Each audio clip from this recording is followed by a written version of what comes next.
Yeah, that's what happens, yeah?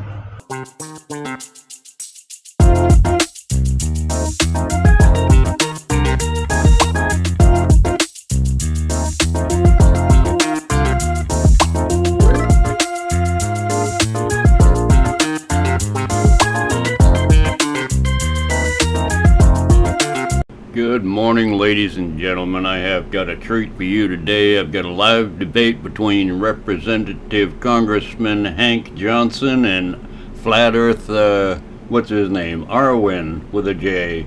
Flat Earth Arwijn, and they're talking about tectonic plates and capsize and all kinds of stuff like that. And I'm not sure who wins the debate. It's not a very long debate, a few minutes. But go ahead and check it out. It's kind of funny.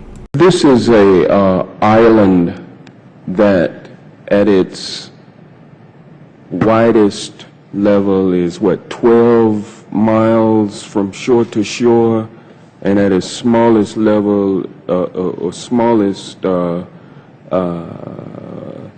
location, it's 7 miles between one shore and the other. Is that correct? I don't have the exact dimensions, but to your point, sir, I think Guam is a small island. Very small island, and about 24 miles, if I recall, long.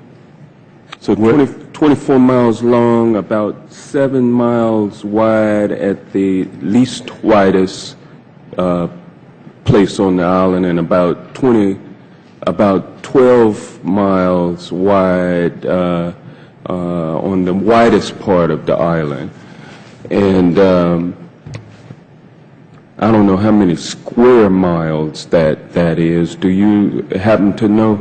I don't have that figure with me, sir. I can certainly supply it to you if you'd like. Yeah, my fear is that the whole island will become so overly populated that it will tip over and capsize.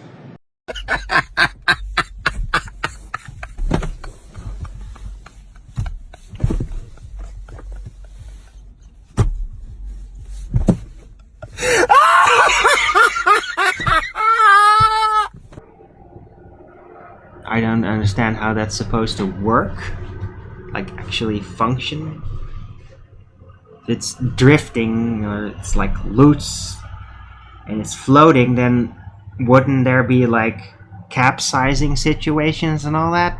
Yeah, my fear is that the whole island will become so overly populated that it will tip over and capsize. You know, since the actual solid shape of it is curved,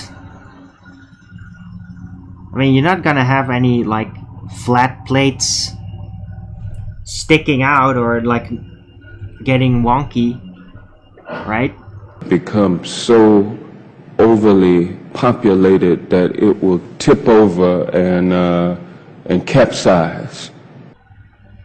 Curved plates, there's going to be capsizing situations, right? So pushing against one another. So what if a plate on one side gets like something supposedly gets underneath there, right? They in geology like to say that, like, oh, the plate is moving under it. Oh, so yeah, that's a plate. That's like a curved plate. Something is pushing like under it. Wouldn't that mean that the other side of the plate would like capsize the other way? Become so overly populated that it will tip over and capsize. Isn't it solid? It's all so messy. I don't even think there's any plates. I think it's more like roots. Like pillars that are stuck, and there's friction in between the pillars because they can technically move separate from one another, and then where there's friction in between, that's where lava happens. This is a island that at its widest level is what, 12 miles from shore to shore. Keep chanting, Phil Bell. Yeah, there's no plates. The plate would mean that it's like drifting on something. This is a island. It's floating. It isn't. There's nothing underneath us on which it is floating. It's all solid. Yeah, there's lava here and there somewhere, but it's not floating on lava or a molten iron core. Right? That's not happening. You have no evidence for that. And besides, you should all feel lucky that that's not the case, because otherwise you would have like potential tectonic plate capsizing situations. That it will tip over and capsize. Well, what happens when you start pushing those wooden plates on the water against one another? Become so overly populated that it will tip over and capsize.